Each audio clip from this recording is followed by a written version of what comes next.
Hello. Hi, welcome. Thank you, everyone who is watching right now. We're here, we're live. It's great to see everyone. Al, Holly, how are you? Hi. I'm good. I am a little bit nervous and very excited for our first queer town hall of this new series. We have so much queer love to talk about. It's going to be a magical hour for sure. Awesome. Well, thanks again for joining us, guys. And I think Al's going to kick us off. Yeah. So hello, everyone. My name is Al Parker. My pronouns are she, they, and I'm an artistic associate with the Parsnip Ship. We are thrilled to be partnering with Thesis on Joan and with the Broadway Podcast Network. for this event. So tonight, yes, this is Queer AMORY, Queer Love in Theater, our first event. Before we get started, would like to take a moment to do a land acknowledgement that we are occupying the unceded lands of the Lenape and Canarsie. And these lands were taken from them from colonists who also used stone labor from stolen people to develop this land. We acknowledge that the land is still currently being held by force, and we want to honor every life that has endured in the past and in the present, and the people still living and working on this land.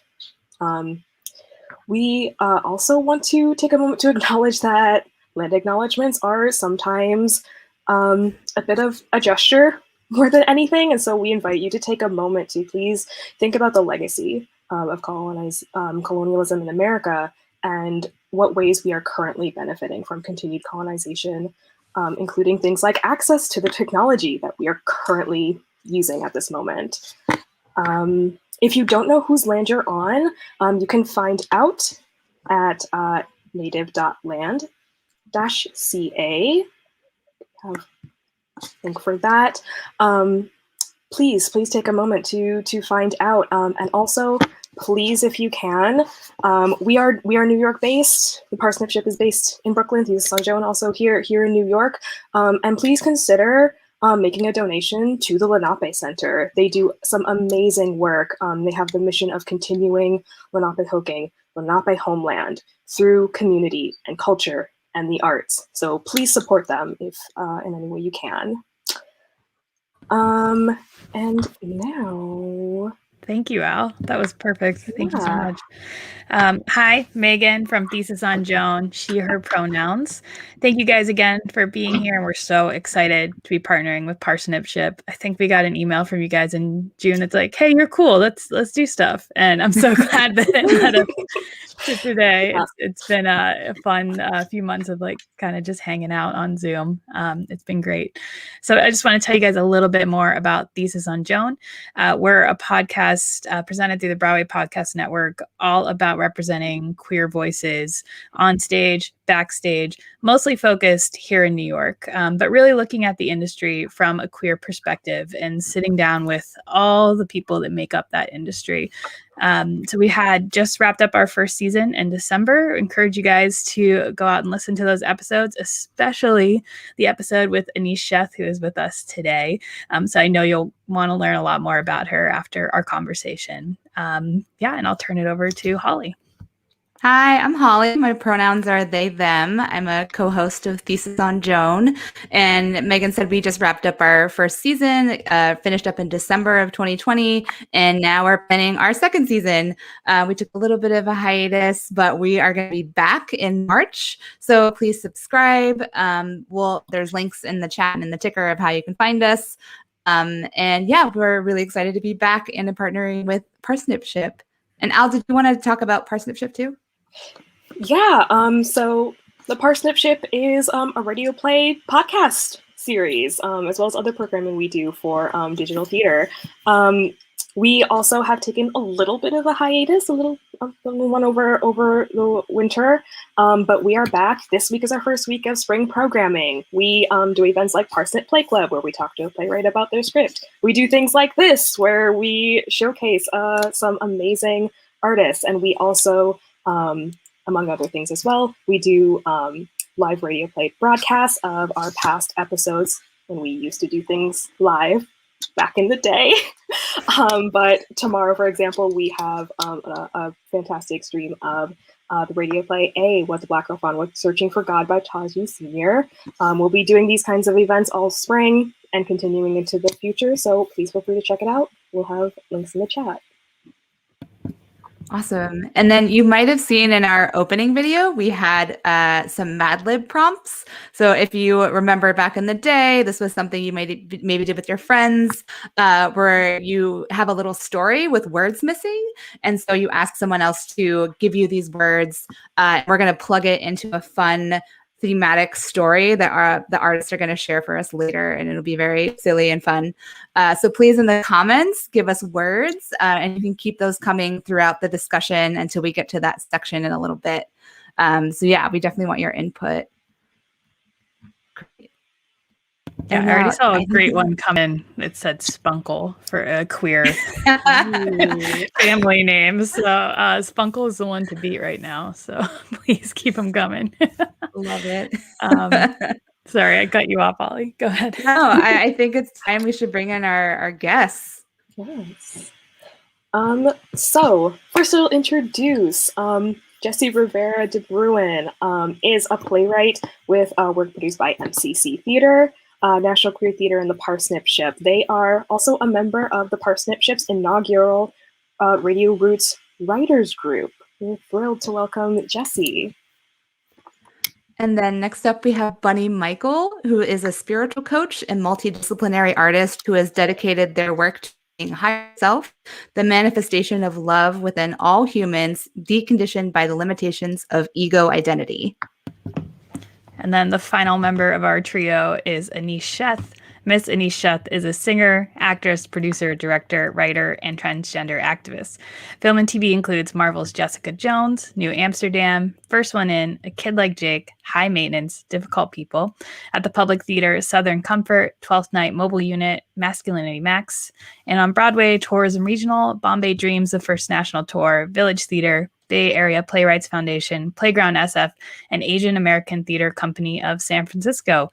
Welcome to our guest. Thank you for being here. Wow, like magic. Wow.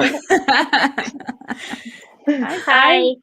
Hi. Hello. So we'll start with a quick intro. If you guys could share your names, your pronouns, land acknowledgement, and we have a queer Valentine question for you. If you were planning a Valentine's date for your queer hero, what would you do? And who is your queer hero? So if someone already has an answer, they can volunteer to go first. I can go first. Thanks, Jessie. My name is Jessie. I use they, them pronouns. I'm joining today from Lenape-Hoking, aka Brooklyn. And I have so many queer heroes, so it's kind of hard to pick one.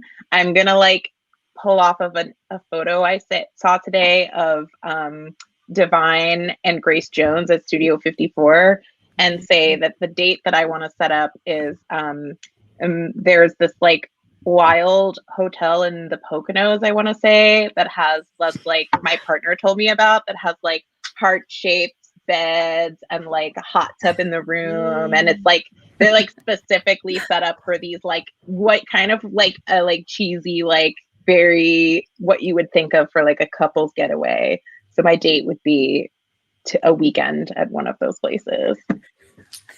With both Divine and Grace Jones? Are they both? Yeah. Yeah. Yeah. Amazing. I'll go next. Hi, my name is Aneesh. She, her, hers. I too am on traditional and occupied land of the Lenape people, also known as New York City. I would say that my queer hero is probably Calpurnia Adams.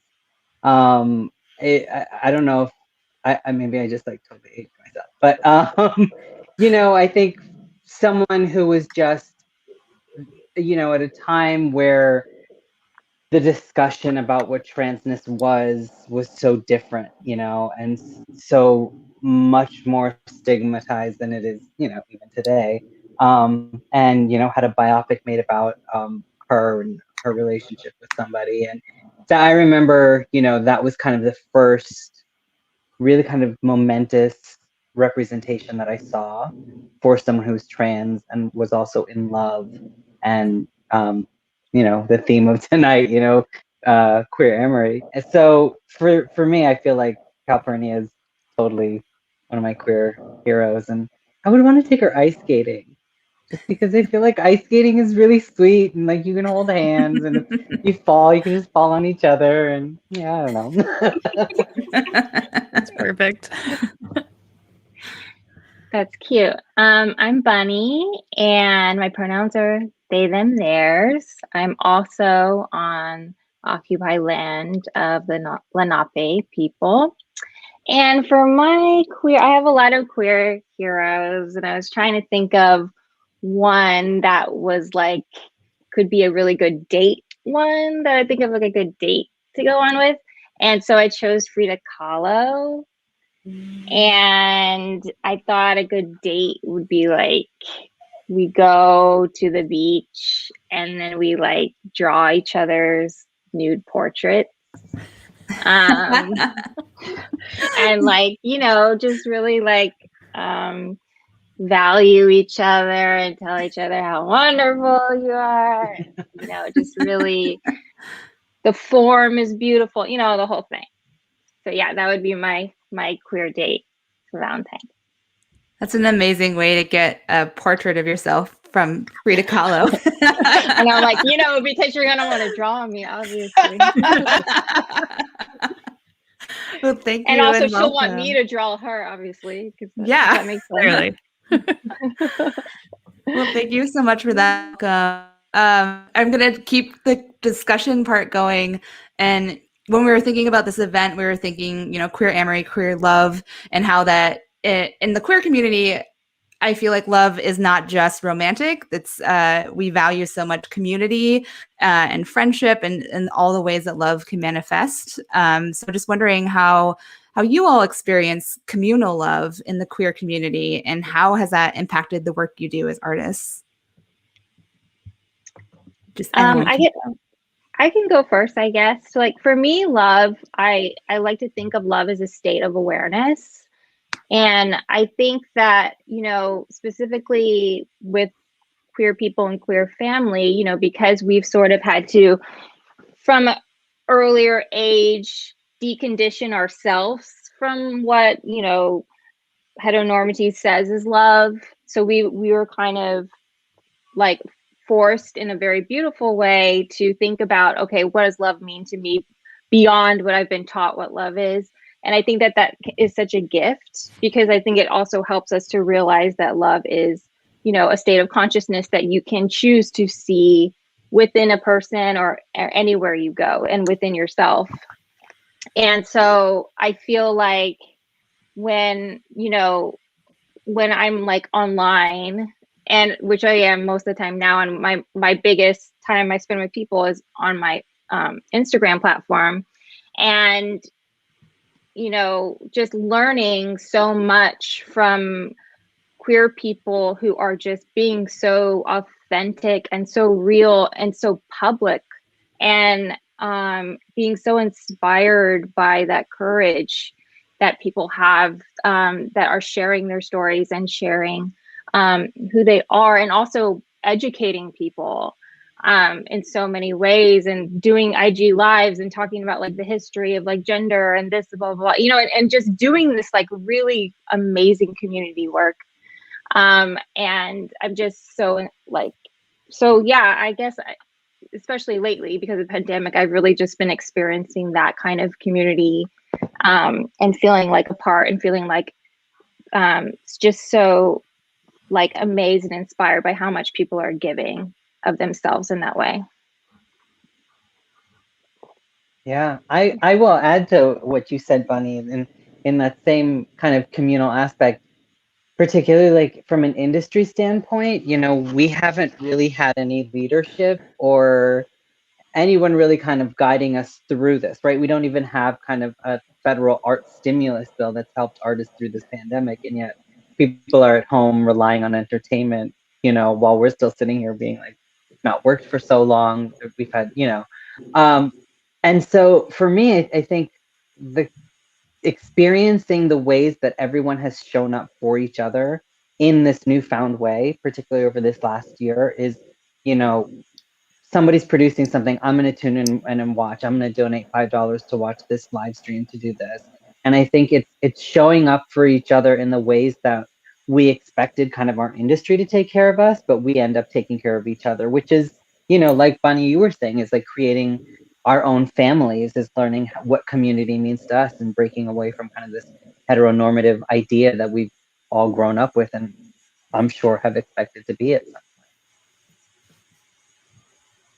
Yeah, I agree with both of you. And I think for me, where I feel like I've experienced the queer community love is like, first, I want to shout out to like intimate friendships that I feel like nobody does that like queer folks. Like we really support and hold each other in a way that is really beautiful, and we share experiences that many other folks don't. And I think that that just leads to like a different level of vulnerability in our friendships oftentimes, and that's something that I really appreciate.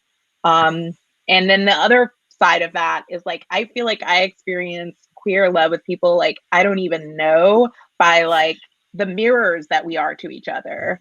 And like we always find ways, because we're not reflected, you know, even now we're reflected more than we ever have been, some of us, but like we're still not in the mainstream, and we still find, but we like keep finding ways to be reflections to each other and be mirrors to each other so that we can see and feel how, you know, wonderful and beautiful we are. And I think that that's a kind of queer love too.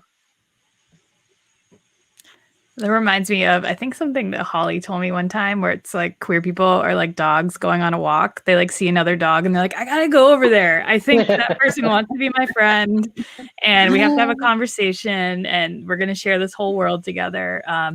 So yeah, I think what you guys are saying, with all the opportunities we've been able to see into each other's virtual world during the pandemic, it's been great to feel not alone in that sense in many ways.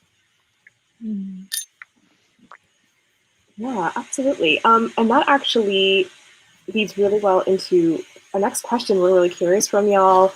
How do you consider your queer audiences? Like, we are often, like, in the same way when we live, we're really like living for ourselves and for each other in some ways. And when we create art, we are often writing and performing for each other. So how do you think about your relationship with your queer audiences while you're in the process of creating?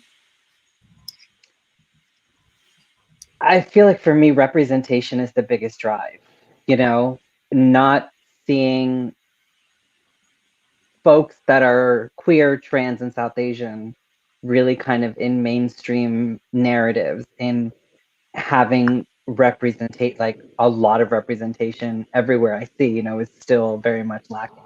And so for me, it's knowing that that representation holds a lot of responsibility as well, in terms of, to, for example, if it was me, you know, up there, like the responsibility to myself to do that job, to make that role, that gig, whatever, a vessel for the bigger thing, but also being representative of knowing that I was once in a position where I didn't see anyone who was reflective of my own identity. So making sure that like I carry that responsibility with me, that like I could possibly be someone's, like that, like Jessie was saying, you know, the mirror aspect, you know, of that brings us to see each other in a way, in a different way than we have before, and really giving the opportunity to have a lot more inclusion, you know, and representation. I like to think, I totally agree, and representation is so important. And you know, it's so hard when you were growing up and you didn't see anybody that you could look up to. And I mean, I just had Selena, like that was that was my person.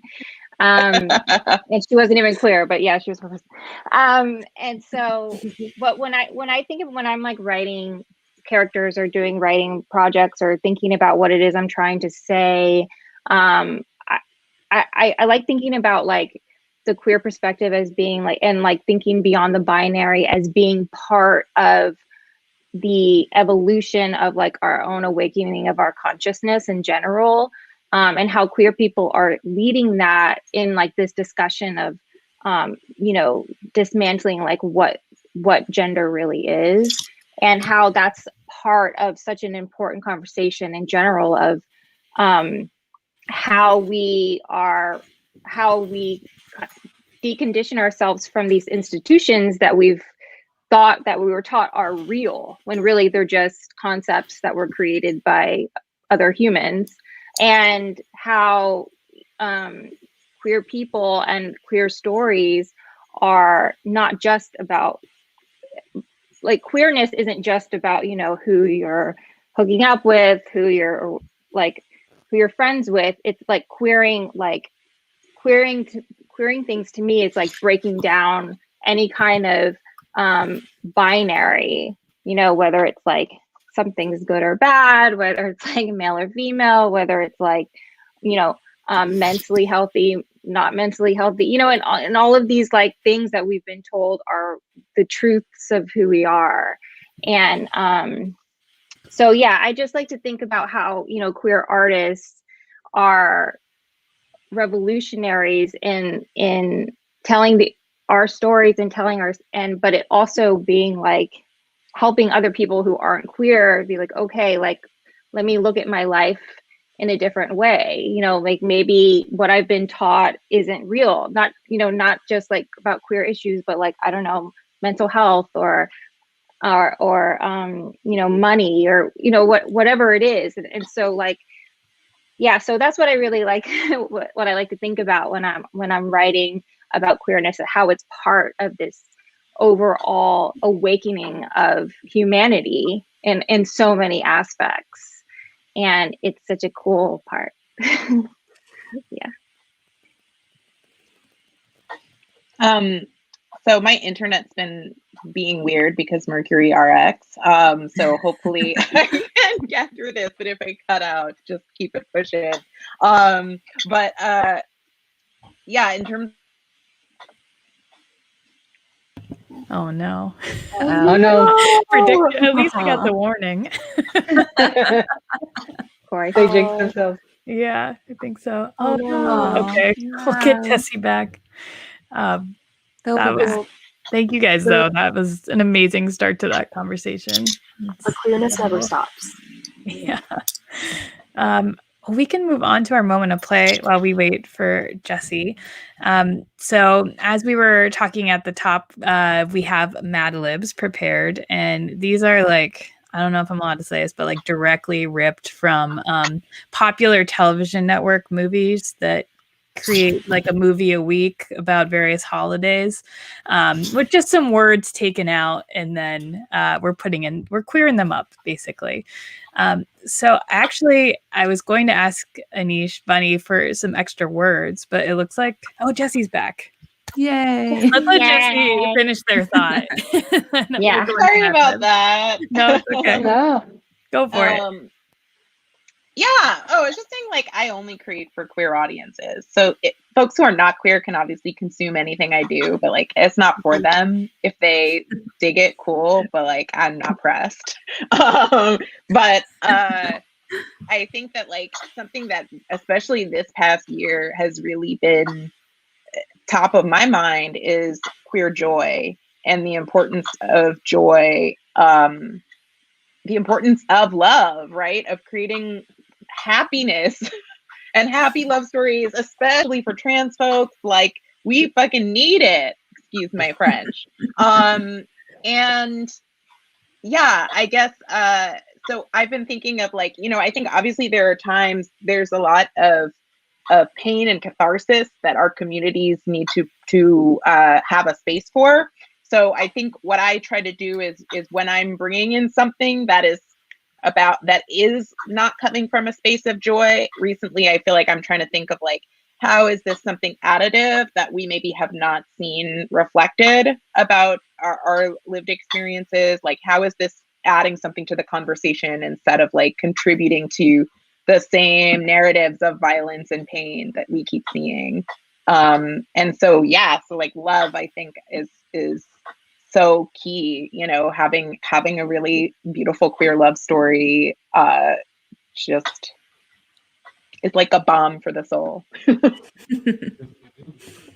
Yeah, do not underestimate the power of queer joy. That is a takeaway this year for sure. There's something so radical about just embracing queer love. Yeah. So I gave a big lead up about Mad Libs. I'm not going to repeat that.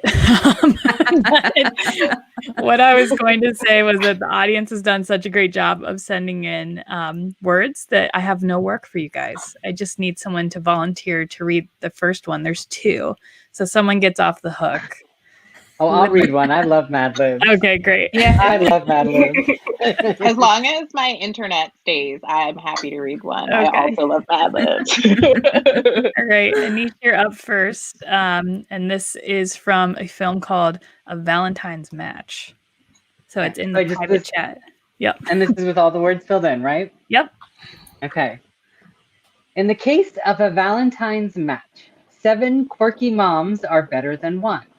After Mary Beth is fired from her job as a bartender in West Hollywood, she returns home to crochet. In a matter of forever, something unexpected is thrown in her path. She is asked to plan the town's Valentine's Day kiki with her ex-girlfriend's dad, a concerted effort by their moms who are still holding out hope for a threesome.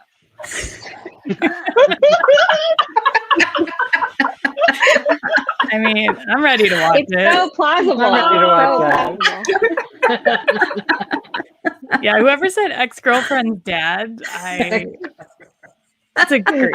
And crocheting. Crocheting. Fantastic. Thank you, audience. And Jessie, I'm going to send the next one through now. This one is called well, I don't want to give it away because part of it is in the title. So you'll find out what it's called. Wow, okay. Spunkles versus big business rivalries, secret crushes with quirky identities. My Lame Valentine recalls some of the all-time great romantic comedies. This time, Genevieve is nauseous when she learns her chosen family is thinking of selling their family antique anal beads shop to a big distributor, which just so happens to have a depressing tax accounting firm. She tries to forget her troubles by reviving an old family library with the help of an girthy handyman who leaves her a box of magi. Extra wacky. I can totally get behind reviving an old library. Oh, yeah. The queers would do it. There's some amazing like queer relationships with parents in these. And spunkles. And spunkles. Yeah. The antique anal beads really got me. Yeah. I know. How antique? Like how old does it have to be antique? You know? Oh, see, I Like, imagine they're when does it go from secondhand to antique? I'm just wondering. I There's no interpreted that doubt as that like that's really... I interpreted that as like reclaimed object anal beads. So like anal beads made from antique objects. Regardless, I want this shop to stay open. I don't want Yeah. her family to close it. I know. Why would her chosen family do that to her? Terrible. Oh, thank you guys for playing along with that. That was Yes. even better than I imagined it would be. For that, thank you for the moment of queer joy. We're gonna move into another round of discussion questions, and then we'll have one final moment of play. So, we were talking about lack of representation in the media, people we could look up to, but what loving relationships that did exist affect how you create relationships in your work now? I made a list for myself, so I wouldn't forget this. Laura Dern and Ellen, because I think for me, like first time, on television and seeing something that was just so taboo at the time, right? A conversation that was just so incredibly taboo. And I think even Laura Dern's agent was like, if you take this, like, you're not going to have a career. And it like just seeing that, and knowing my own queerness inside of me at such a young age and being able to witness that on television was like, there is space for queerness. There is space for queer people. It is contradictory to what I have experienced and am told in my life because I am seeing it on American television, like, of course it's possible, So Laura Dern was one. And then Luke McFarlane and Matthew Reese's relationship in a show called Brothers and Sisters was also very kind of formative, seeing, because it was such a departure from Jack on Will and Grace, which had been totally this like characterization of what was acceptable to people in terms of what a gay character should be, and then seeing kind of the complexities of those two characters on Brothers and Sisters. And then, of course, Queer as Folk was also kind of a big one for me, too. You go, Jessie. Okay. This is a hard one. I feel like I've taken a lot of like sideways inspiration, but not necessarily directly. But I mean, it feels like, I don't know, I feel a little trite to say it, but like the San Junipero episode of Black Mirror was like, yeah, that was a big moment when I watched that, and that show is so much of that show is so sad that like having a brief moment where I was like, oh, I can be happy for like 2 seconds was great. So that, and then this is like more recent, and it's a book, and I'm just gonna shout out to my like full nerdiness. There's a new series of books called the Locked Tomb trilogy, and it's basically like the tagline is basically lesbian necromancers in space. Highly recommend it. And it's like is and isn't a love story, but it is a love story. And I don't know that it necessarily there are definitely aspects of it that inspire. It leaves a lot of yearning on the table. And I feel like that's just like has to be yearning in every queer love story. This is the Gideon and Harrow story. Yeah. Amazing. Okay, Oh, cool. We know. I also want to shout out that Kirsten, who just said something in the comments, dressed up as Gideon for a book club that we had. So, oh my God. We'll send you the info. Yes. Okay. Well, one that had a huge effect on me was Set It Off, with Queen Latifah. I remember watching that when I was young and being like, whoa, like I like her, and I was like 8 or something. And so and I remember just thinking, that was like kind of when I saw it, I was like young and I was like watching it with my cousins, and I felt really uncomfortable, and I was like, I didn't know what it was, and I always thought about, so then that like her character sort of became like my ideal person, how that kind of like shapes like actually like when you start, you're like, okay, I'm looking to find that person, so that had a big effect on me in my life. And then also, which is a drastically different thing, is like Anna Green Gables. I don't know if you ever got into Anna Green Gables. Well, she had a bosom friend, and Diana Barry, and they never actually, but there's all kinds of theories about Anna Green Gables and Diana Barry actually being in love, and that's why she wasn't really interested in the guy for so long and all stuff. And that's how I always sort of, with all my female friendships growing up, I always had friendships like that where we really were like in love, even when we were young, and we would write each other poetry and just have all these like super intimate things, but never actually called it that. And I think Anna Green Gables like helped me feel like that was okay. So yeah. Amazing. And I also have a new book series to read, so thanks, y'all. Now, like Bonnie, you even said earlier, like Selena, for example, like there's a lot of. It took a while to like get some really good representation for us. Like it was, we had to make our own progress. But before we kind of really had a lot that like was for us, were there particular things, like especially in media with love narratives that were more heteronormative, that you were able to like synthesize in a way that was able to like also still, even though it wasn't like your exact experience, was able to kind of represent something to you that you were able to turn into your own?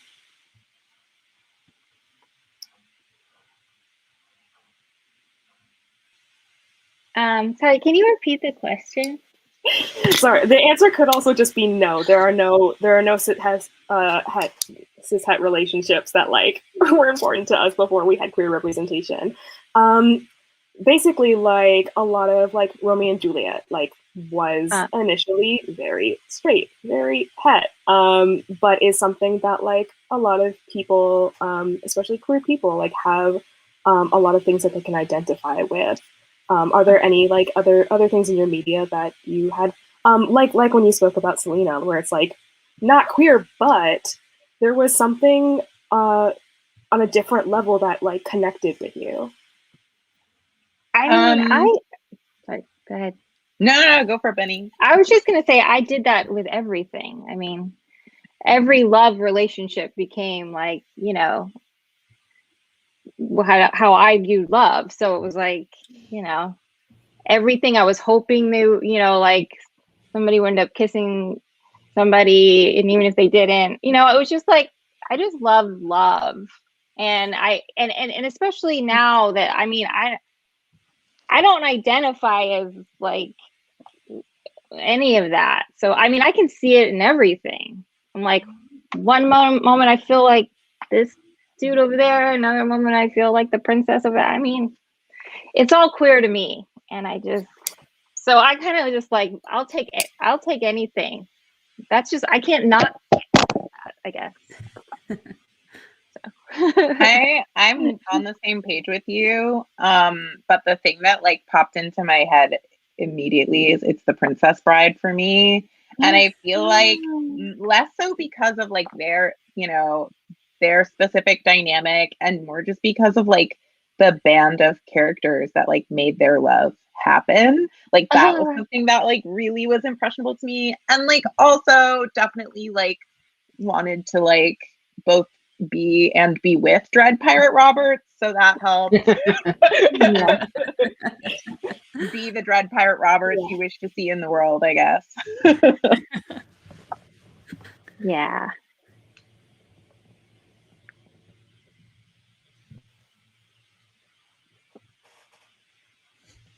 Aneesh, did you want to add anything to that question?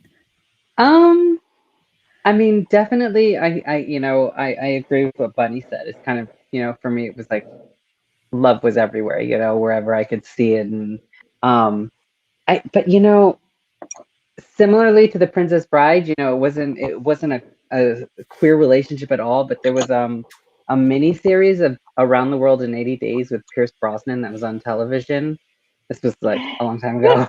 And, you know, it like in the book, you know, when he gets to India, he meets this Indian princess and he ends up taking her with him across the rest of the world, and they end up falling in love. And by the time they get to the book, spoiler alert, book's only been out for a couple hundred years. You know, they get married, and then, you know, seeing this done as a mini series where I saw a woman in a sari, you know, falling in love, you know, was just very much so, because I never saw that, right? I never, unless I was watching a Bollywood movie, which also, you know, a lot of kind of the relationships that I have used in my craft and stuff like that also come from Bollywood, because it's so epic and grandiose, and some really like, you know, I mean, if you've seen Bollywood, you know how romantic they can be. And so for me to see that like kind of like in a mainstream American show was very much had such a huge impact on me. And then like I got to play that character in a stage version later on in my career. And like now I go back and I watch that film and I was like, oh, well, Auda's just always trans. She's just always gonna be trans. Like in my mind, I think about that character now and I'm like, no, she's just always gonna be a trans woman, you know, she's just always going to be. It's just, I don't know, call it projection, but you know, I think that for sure is one of the relationships that stood out to me a lot. Awesome. Thank you guys. It really doesn't matter if writers intend to write a straight character. Yeah. We'll make them queer. We'll make them queer. Yeah. Yeah. And then it's interesting to think, right? Like, as if I'm watching shows and I think about this character, and I'm like, what if this character was a trans woman?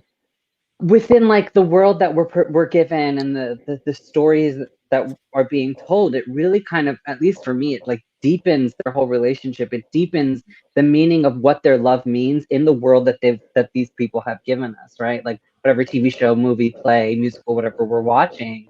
And if I do that, if I'm like, oh well, what if this woman was a trans woman? You know, like how would this completely change what I'm watching, what I'm experiencing?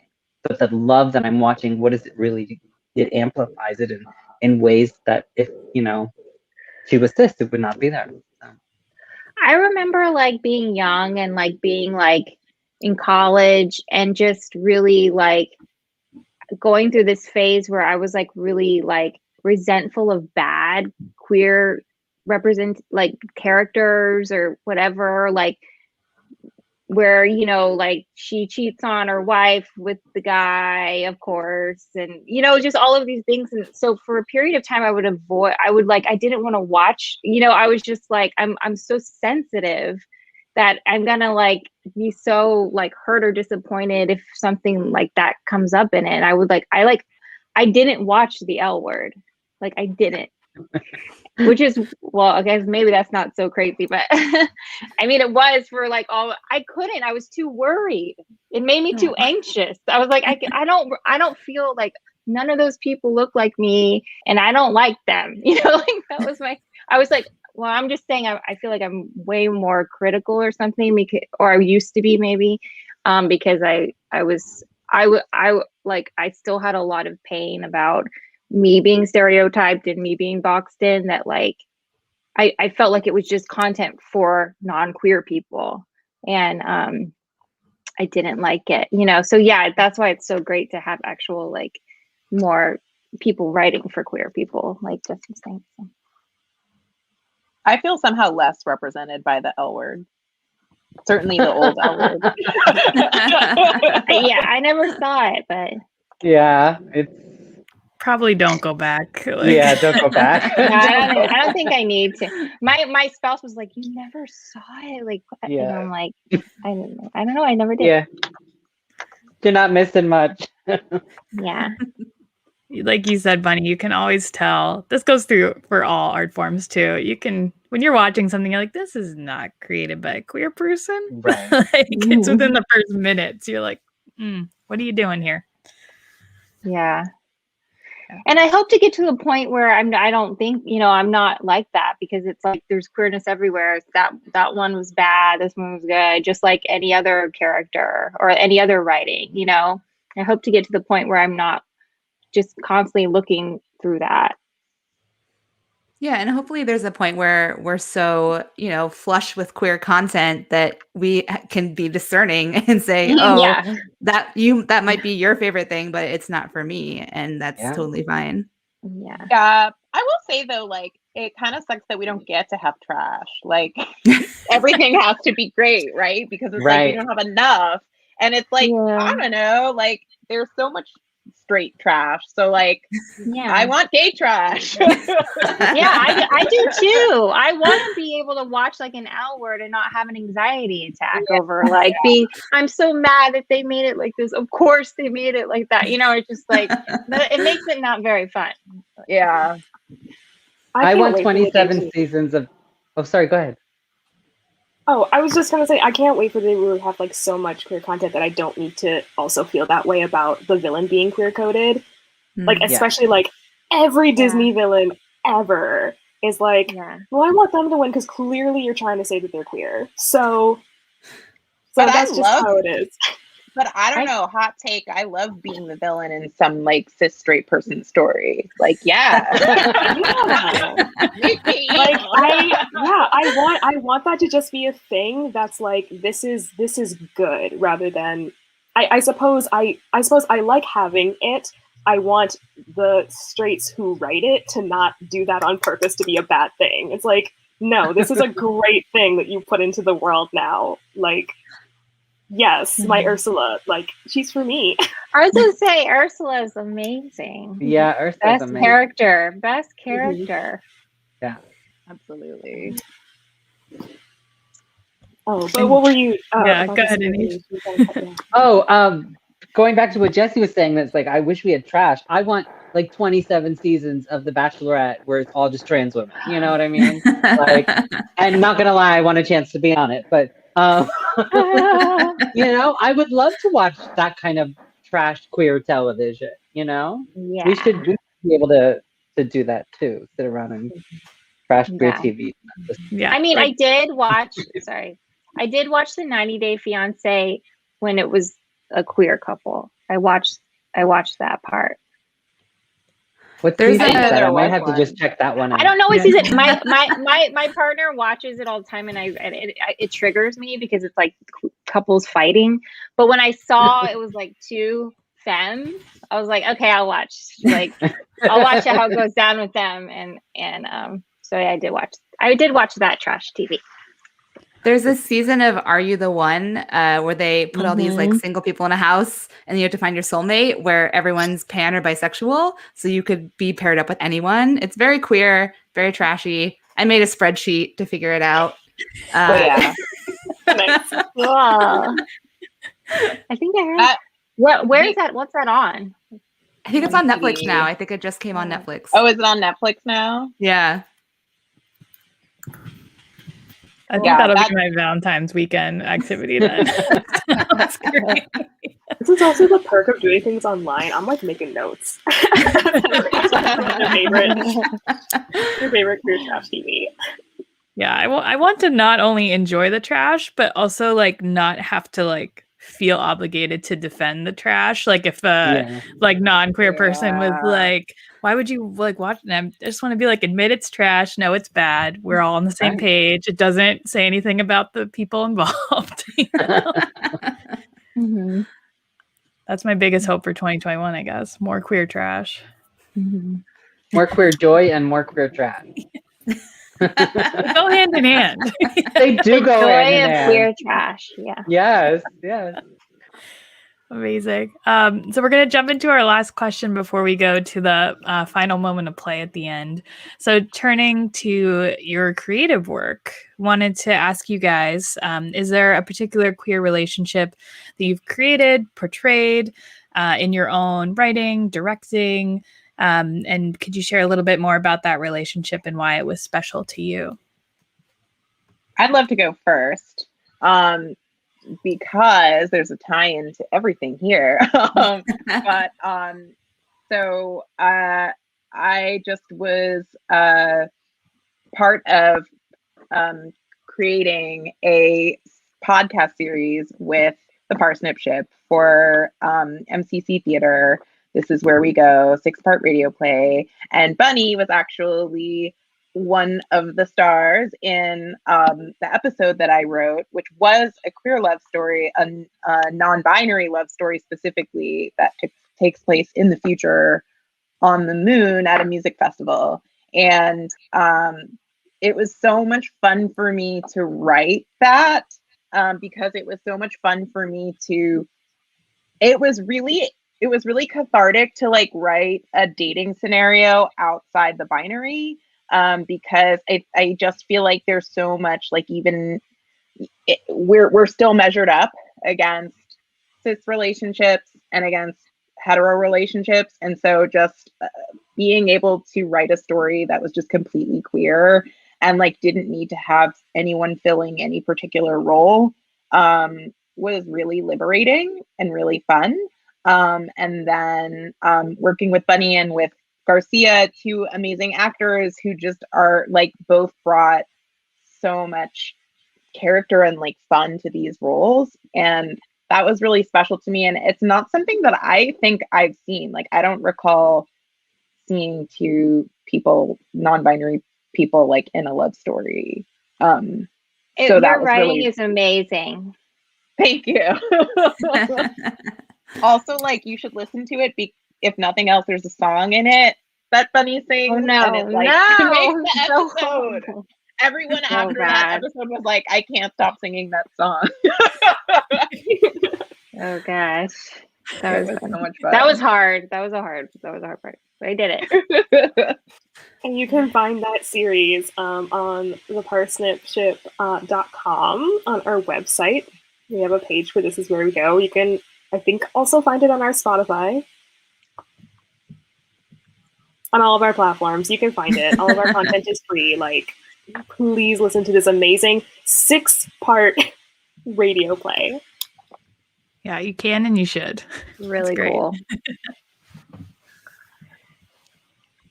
And actually, our writers group, I just want to plug that our writers group for that Jessie is a part of, we accidentally put together a cohort of all queer people.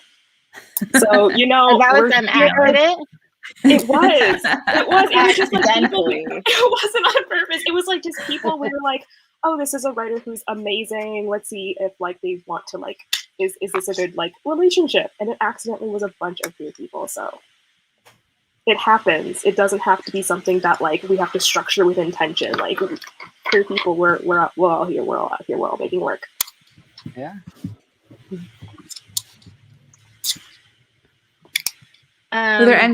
Yeah, go ahead. Oh, well, I'm writing a web series, and I've shot like some of it already, and like it's in post-production, and it's starring me, but it's like me and my higher self, so there's 2 of me, and it's like me, like, you know, dealing with being like an artist, a queer artist in New York, and like trying to not have like a mental breakdown, you know. And I have a crush on this person, non-binary person. I am too, and they're really cute, but they're poly. Like, yeah. So I'm like, okay, like I can do this, right? You know. And I liked writing about that because I think sometimes queer people can feel like a pressure to like not be like monogamous because they don't, you know, want to say like they're like falling into this like heteronormative like brainwashing kind of thing. But I think an important thing is like just for queer people to be able to just be whoever they are and like have whatever boundaries they want, and like that being okay, and you know, and just like about like accepting, like, you know, those types of things. So yeah, that relationship is like, it's like a difficult thing because, you know, when you really like somebody and they really like you, but you know, they have like a primary partner and they have like a secondary partner, and it's like this whole thing, which I'm sure a lot of you have experienced. But anyway, so yeah, that's like a queer relationship that I wrote about. And when can we see it, Bunny? When is it? Are you planning to have it come out? I don't know when it's going to come out yet because we're like shopping it around or whatever. So we'll see, but I'll let you know. Awesome. Fingers crossed. Can't wait.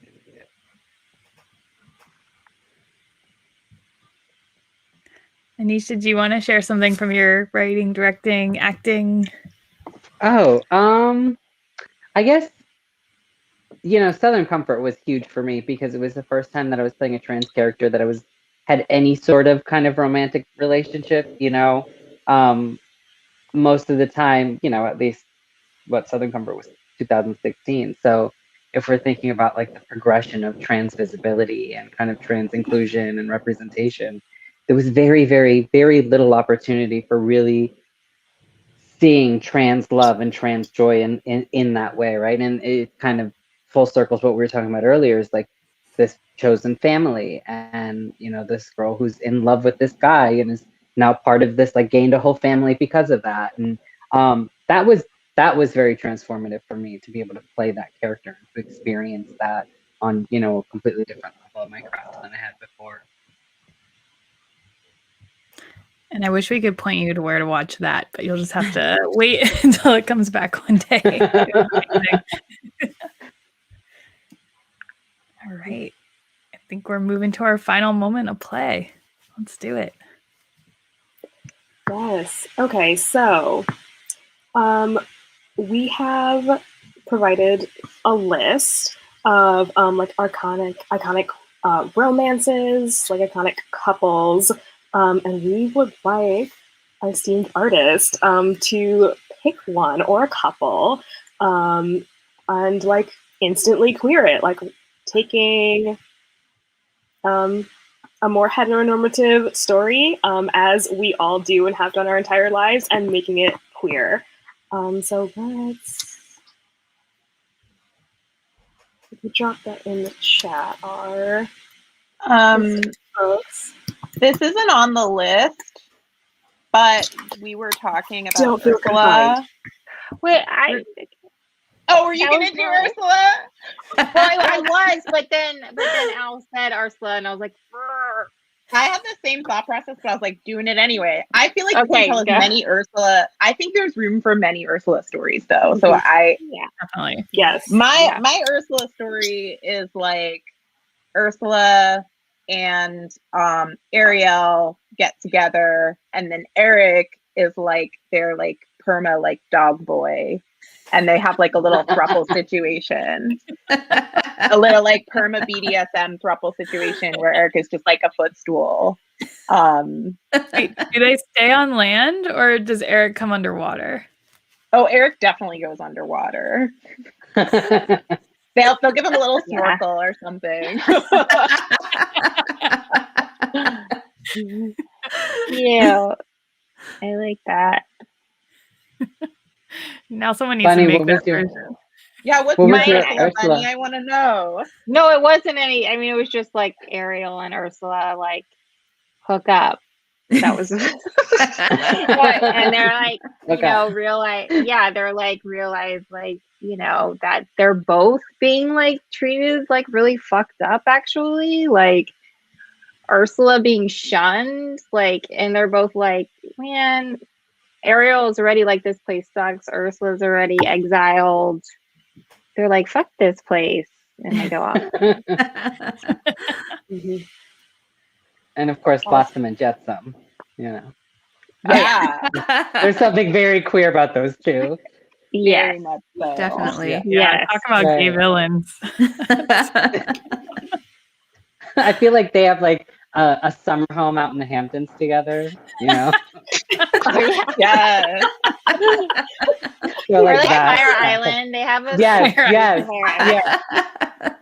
Also, I just think Without a everyone in time. The Little Mermaid is gay. Like King Triton's very gay. I mean, the original cover had a giant penis on it. Yeah. So No, they You had know, a I mean- penis. Did you see the penis of the priest? Like, did you see that when you were little? yeah. That was like Disney's dark. Disney's dark. Very dark.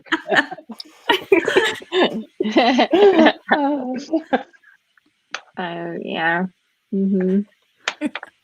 Aneesh, did you have Oh, another couple you wanted? Yeah, so I have one that I have been sitting on for so long.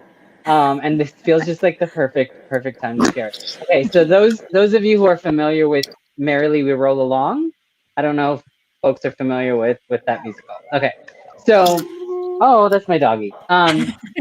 She's very excited about this. Also has thoughts. So yes. Franklin Shepherd is actually gay and in the closet and uses women as literal beards. Will not do that to Mary because he actually does care for her as a person and is like, no, I'm not going to marry you and use you as a front because I actually care about you and love you, but doesn't really care about Beth or Gussie or Amy in that way, right? It's just because knows that like proximity to power, let me use these women to get where I need to be. No one can really know about my sexuality. And he has like this very, very deep relationship with Charlie, you know? And so for me, it's always seemed like that Charlie and Franklin, that there is some queer canon there and if you think about like the time periods that it takes place in, and the limitations of queer expression during that time, to me it's very plausible when I watch it. I'm like, oh yeah, I see it. And there's just even in the book itself, if you look at a lot of the Maria Friedman's production, if you get a chance to watch, I think it's on digital theater, is incredible. And I think if you go into watching that version with this queer canon in your head, it becomes very obvious very quickly. So that's the one that I've always just been very excited about queering. Love this. Yes. We need a whole like Disney and Sondheim series of this now. Oh yeah. Didn't Sondheim? Am I just pulling this out of my ass, or didn't Sondheim have like a whole like dungeon or something? Like, did he really? I don't know. I've also heard this. This is a Leo fact. He like really could have just been something someone said once, and I was like, that's true now. No, That's someone true. asked him about it in an interview, and he said, like, quote, "I don't have a dungeon in my basement." So not denying that he had one, just the location. Yeah. Wow. Questions about that. Yeah. Oh, amazing. Yeah. Any other queer coupling that we want to shout out? Where's that Those- list? Is it in the chat? Yeah. Yes. Those were great though. The Ursula, never enough. So good. Also, Ursula, tentacles. Sexy. You can't go wrong. You can't go wrong. And based on Divine, so Aneesh, she could like join Based on you Divine. in your your date. Yeah. Oh, I also That was my date. Oh, sorry. that reminds me of Hairspray, and really like Penny and Tracy are actually lovers, and also then when they go on the show and Amber, they become all together. I love it. Because I love Amber. She's my I feel favorite. like I would like She's redeem definitely Amber jealous more of. for me. What's that? No, I just said it would redeem Amber for me if she became part of a throuple. Yeah. Same. Yeah, Same. like they like, they save her through the queerness. She becomes like totally healed. I feel like John Waters would approve of this version of Hairspray too. Like, I'm surprised that's not the version that happened. Yeah. Awesome. Well, thank you guys so John much. Waters is the pioneer of queer trash. Yeah. It's so true. I still can't bring myself to watch the Divine video. You guys know what I'm talking about. Oh Like, yes. Oh yes. Yes. It still makes me sick. It's actually a tag at the end of, what's the name of that movie? Living. Oh, what's the name of the movie? Desperate Living. Desperate Desperate Living. Living? Desperate Living. I think it's like a tag at the end of that movie. That Oh, really? particularly. Yeah. Yeah. Queen Carlotta. Some is- people are is a into queer that. icon. It's true. Speaking of Desperate Living. What's that? Queen Carlotta is a queer icon. Speaking of Desperate Oh Living. yes. Oh, completely. You Oh, are God, interrupting my flow of power. I love when the princess writes "fuck you, mommy" on her mirror. Watch Desperate Living if you have not already. It's such a great movie. And we're adding I'm gonna it to probably the watch it after this. Yeah. Yeah, that's like the queer trash renaissance we need. It's like more of that. Bring it back. Yeah. Awesome. Well, our last moment here, we just want to shout out thank you to everyone in the audience who has been following along. And also, we would love to encourage you to donate to the artists who gave up their time to hang out with us today and talk about queer Amory, queer love. If you're watching this after the fact, I'm pretty sure their Venmos will still work. So don't be discouraged if you're not joining us live. Yeah, so take a screenshot of that. We'll drop it in the chat as well. And also, Jessie wanted to shout out the Third Wave Fund. Jessie, I'd actually love if you could mention a little bit about it, since it's your passion. Yeah, so Third Wave Fund is a really amazing org. They support, like, I don't know if you could like throw a pin on Instagram and find like any amazing queer org that's been shouted out in the last 6 months, like they help fund them. And it's a really great way, especially in times like now where you like just don't know who to support because there's so much need.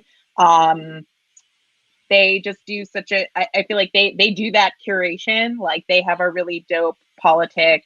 It really like is in every part of their DNA and culture as an org. And that's really apparent. And yeah, they just support some really amazing orgs. I wish that I could say more specifically ones that I know for sure that they fund, but yeah, Third Wave Fund is dope. Gender justice for the future. Thank you, Jessie, for bringing that to our attention. That's awesome. Yeah. And you guys see the website and the ticker. It's in the comments as well. Was there anyone else that people wanted to shout out before we send it home? Good. All right. Well, thank you guys so much. This has been an amazing session.